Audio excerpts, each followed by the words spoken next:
Well, thank you very much for asking me to be here, Senator. And gentlemen of the Select Committee, thank you so much for taking the time to listen to me today and to show the film last night. I was very moved by the response and the energy that I felt from the people in the room after seeing the film. I admit I didn't know very much about what was happening here in West Virginia. I'm a New Yorker. I didn't know very much about what is happening with children in hunger in West Virginia. And my eyes have been opened in a couple of ways.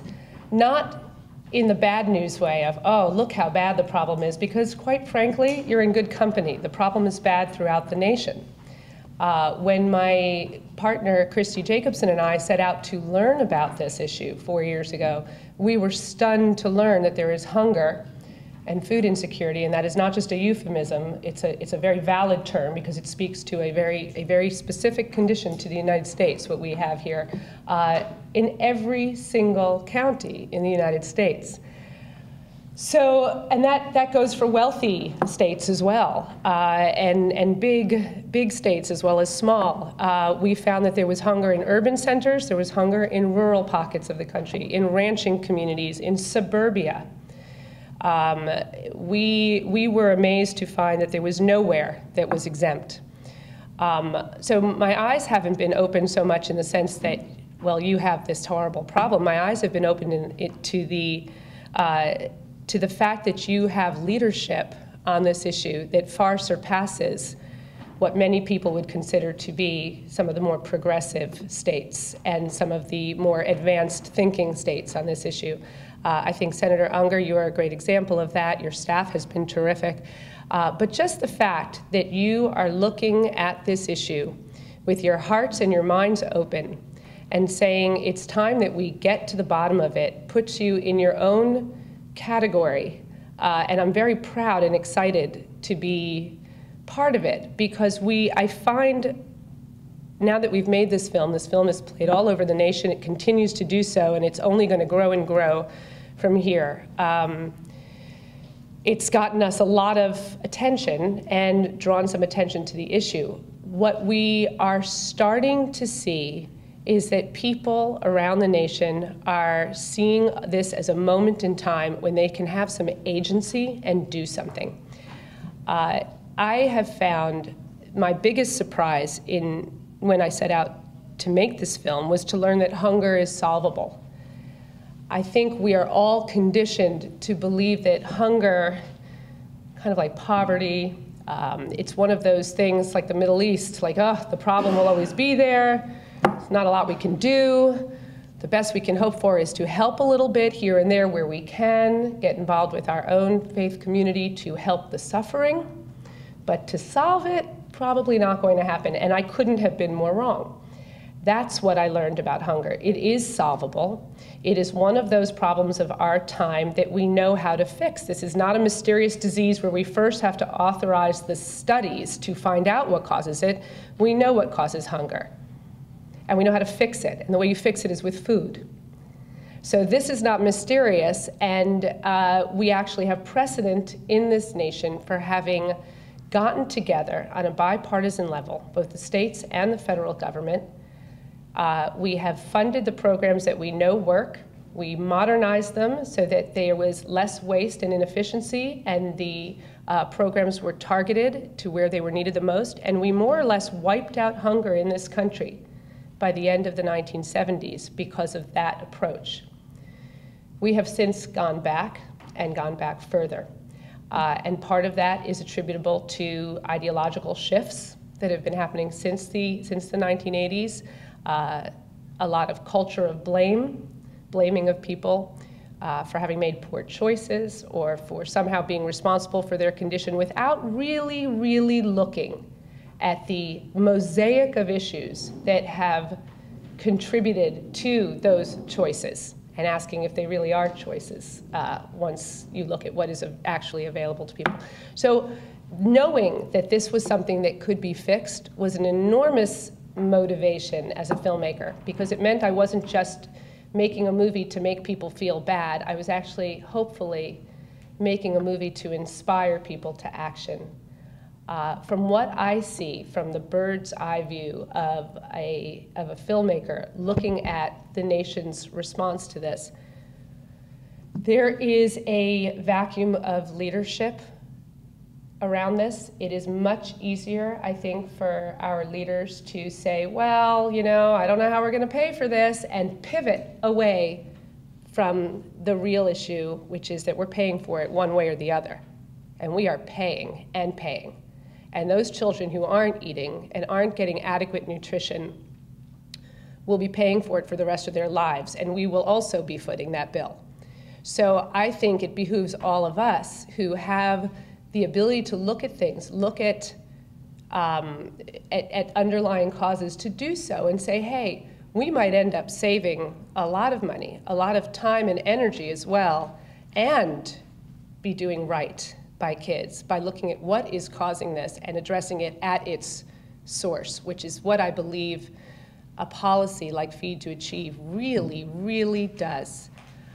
Some of the great news about West Virginia, which Jan Poppendieck, who is an expert on school nutrition, is going to tell you more about, but West Virginia is actually already one of the states that is getting a lot of things right. You have a greater participation in school breakfast as it proportional to participation in school lunch than most states. That usually is a benchmark that is used to see how well programs are being administered, and often when in a state where many kids are eligible for school lunch, and yet those same kids would be eligible for school breakfast, and they're not participating because of various structural barriers to them being able to get that breakfast. You guys are already one of the top 3 states in the nation at getting kids fed. This is really terrific. You are a state that still has municipal workers providing food in school districts, as opposed to having contracted it out to some big national company that does one thing and maybe not so well. We've seen problems around the country with that. You guys are doing a lot of things really well. And from what I can tell from having spoken to Senator Unger, West Virginia could end up being a bit of a petri dish and an example to the rest of the nation. You are poised to be a leader in getting this thing right. And if you can get this thing right and get it studied and make sure that the impact of it is measurable, which it is measured, because it is measurable, you could end up being the example that this nation is actually desperately looking for on how to get it right. Sometimes, as Senator Unger sort of said to me last night very eloquently, you can't always go in through the front door when it comes to federal policy. Sometimes the back door can be just as effective in introducing something. And I think that the country is looking to leadership from the states as to how to figure this thing out, because we are at a moment in time when policies are being decided that will make the difference in whether kids are getting fed or not. And if there is a state that is nimble enough, small enough and nimble enough, and the fact that you are a little bit isolated makes you a nice clean sample. You're not, whatever happens here can be brought out, and you can say, we did this and this ensued.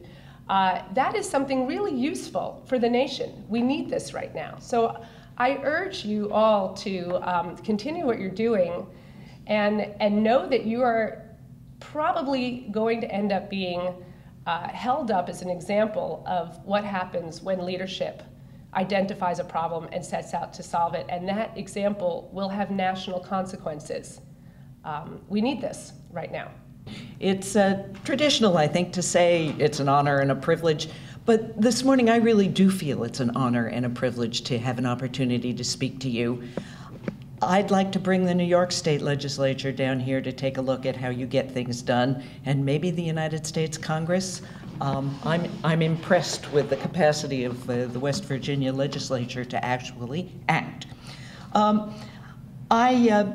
particularly grateful to Senator Unger and his staff both for arranging this screening last night and this meeting this morning. And I brought a visual aid here. This is Free for All, Fixing School Food in America, and this is why you're giving me a little time to talk to you. And what I want to talk to you about is the role of school food in confronting child poverty and how West Virginia fits into the national picture. And I have, as typical, good news and bad news. And I do want to congratulate you for having one of the best school food programs in the United States.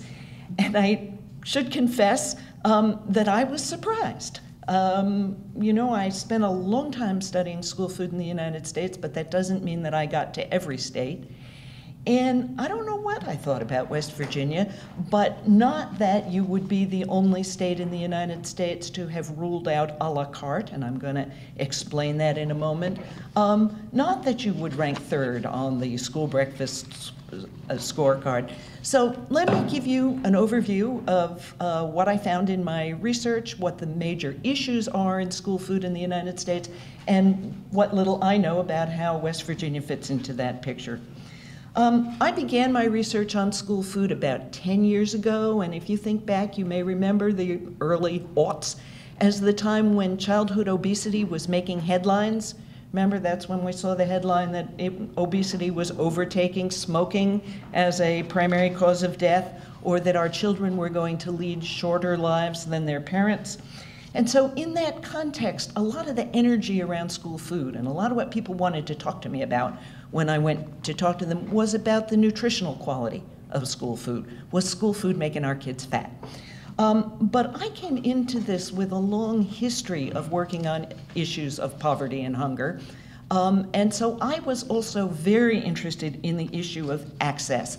Are the students who need these meals in order to have healthy lives and to participate actively in their education, are they getting them? So those are the two big issues, quality, if you will, and access. And the campus where I did my undergraduate work, which is a large southern university about 300 miles southeast of here, had a little plaque in the center of the main quadrangle that said Axis Mundi.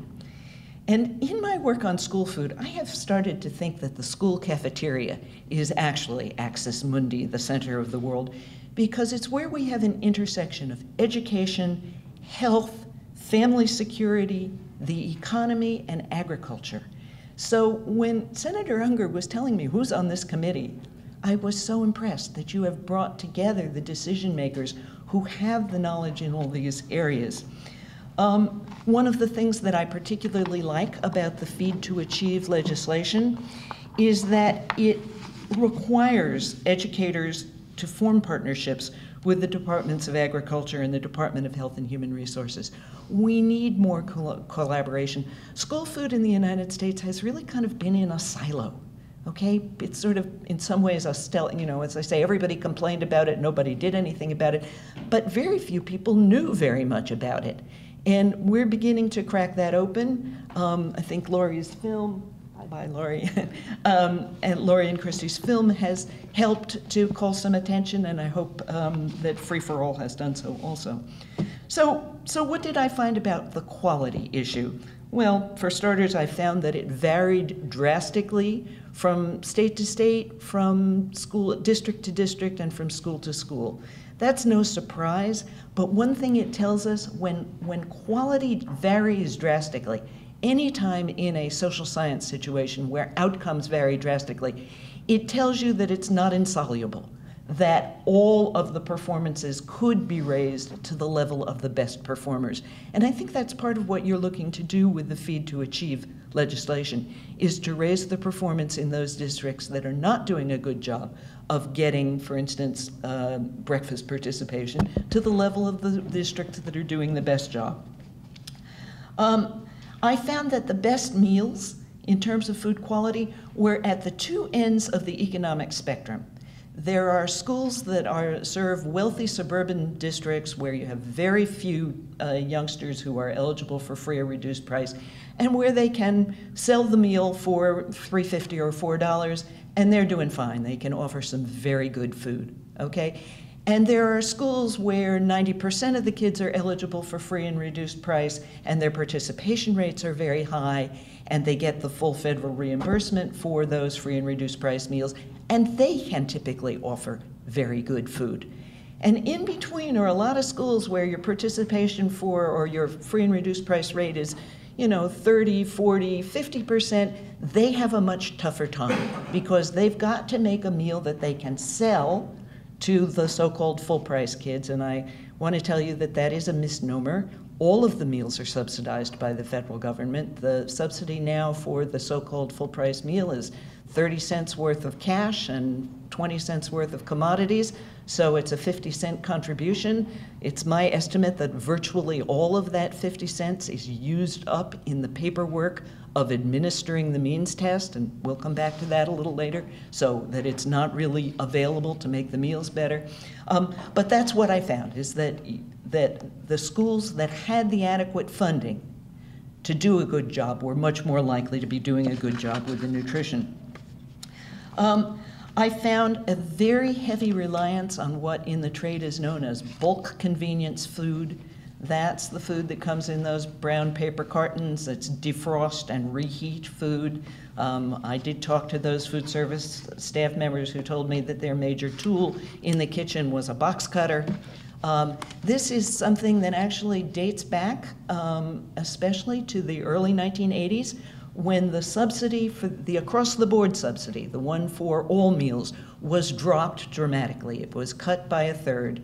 And as a result, the National School Lunch Program lost a quarter of its paying customers, and food service folks were put in a bind because they had a lower subsidy now per meal, and they had fewer customers, so they needed to take steps to reduce labor costs and to lure those customers back into the cafeteria. And the result was, I think, a lot of the nutritional profile of school food as we found it when we started to look at it 10, 12 years ago.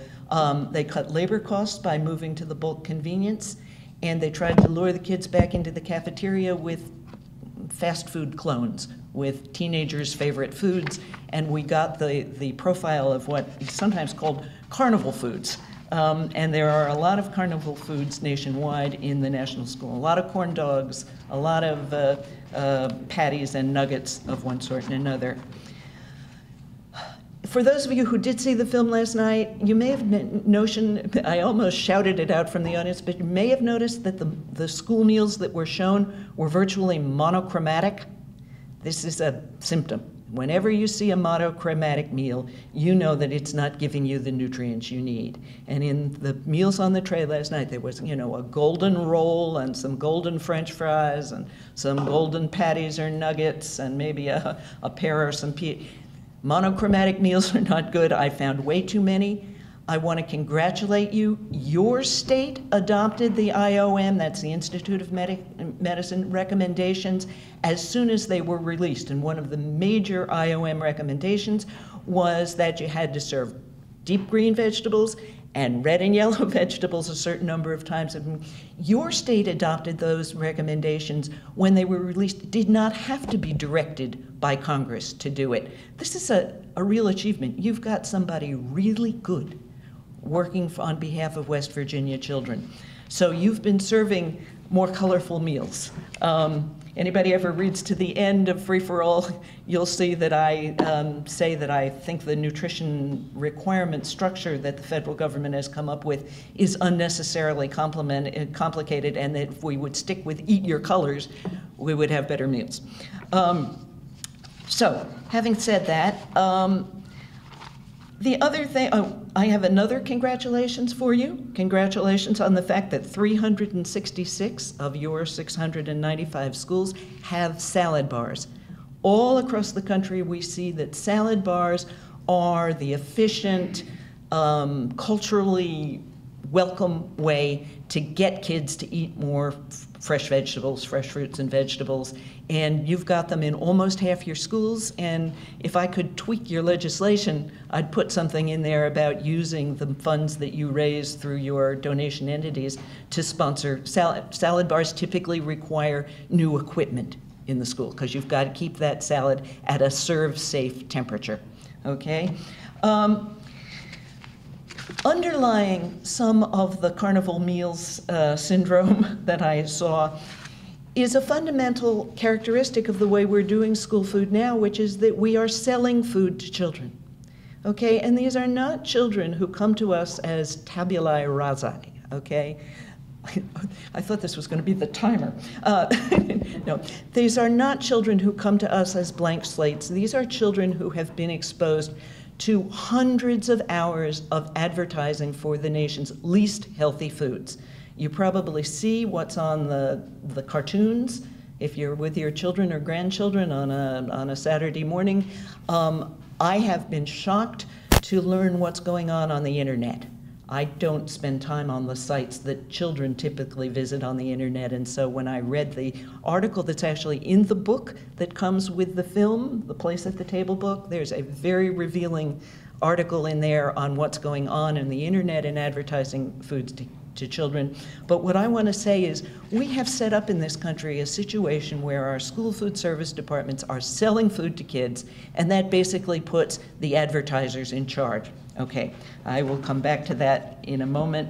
One more factor that has undermined the quality of school food across the nation is what we call a la carte. Okay, you have a federally regulated and reimbursed meal that meets nutrition standards, and some of them are really good. And then you have the cafeteria selling chips and Rice Krispie treats and you name it in order to generate revenue for the cafeteria. Now, this undermines the nutrition integrity of the school meal in two ways. One is that some kids decide to go buy their lunch from the a la carte sources. So they make their lunch out of the chips and the Rice Krispie treats and what have you. That's nutrition disaster, and it's a nutrition disaster that typically happens to more affluent children because you can't get that stuff for free, okay? And then secondly, kids with a little money buy one of those things, take their federally subsidized and reimbursed meal to their plate, look at the unfamiliar vegetable and eat the Rice Krispie treat first. I mean, you've all had children, I suspect, and you know how this works, that you don't load the dessert on the plate before the vegetables. So congratulations again. West Virginia is the only state that I have found that does not have a la carte for sale in your cafeterias.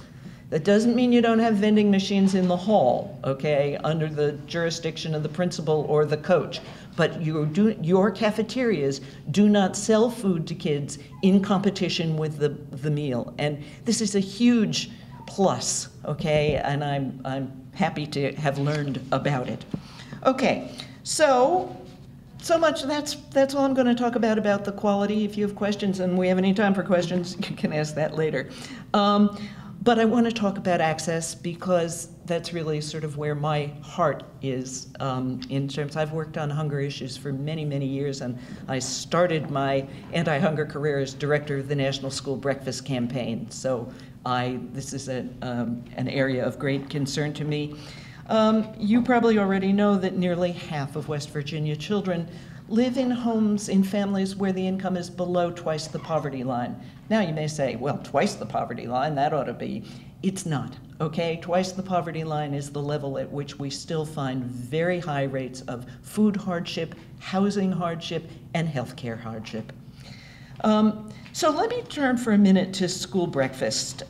For school breakfast, the biggest barrier nationwide is schools that don't offer the program. Congratulations again. West Virginia is number one. 100% of your schools offer the school breakfast program because you have a school breakfast mandate. I don't know how long you've had it, and I want to find that out, but that's one barrier we don't have in West Virginia. That doesn't, unfortunately, mean that all the kids who need breakfast in West Virginia are getting it. But as Lori said, you rank number 3 in the nation, just behind Washington, D.C. and New Mexico.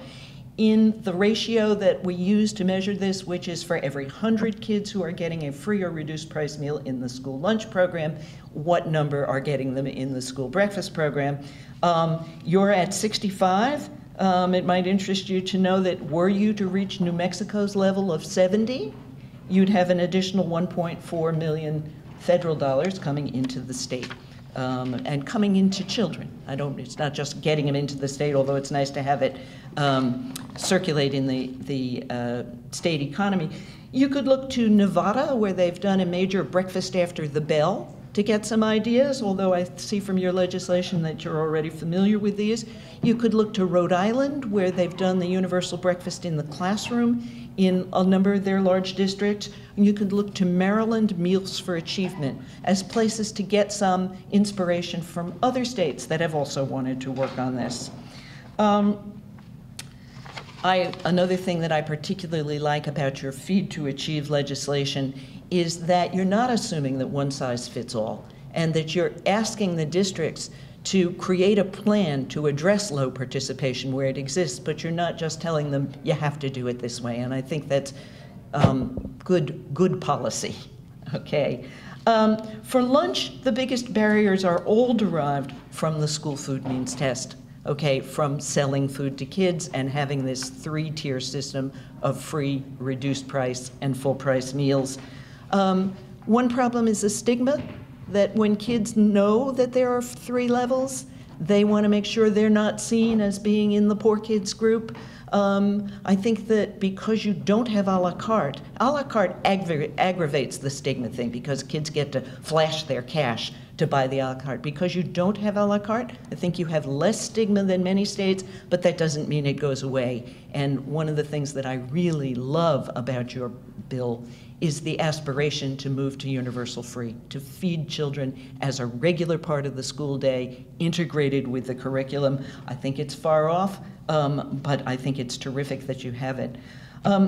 Another thing that gets in the way of school lunch being available and school breakfast to the kids who really need it is that the process for the means test is very error prone. Okay, in a recent USDA study, more than 1/5 of the cases they followed up with had been certified erroneously, either certified when they shouldn't have been, for free meals when they should have been reduced, or for reduced when they should have been paid, or the other direction. Of great concern to me as an advocate for hungry children is that fully 1/3 of the denials of benefits, where kids were denied school food, were erroneous. Okay, they were wrongly denied. The error rates, it's not that our school officials can't count, okay? It's not that they're it's that schools were never set up to administer a means test. The SNAP program, formerly known as food stamps, that has an elaborate means test, has offices full of people who do that full time. Schools try to do this once a year. It's not what schools are for. It's actually counter to their culture.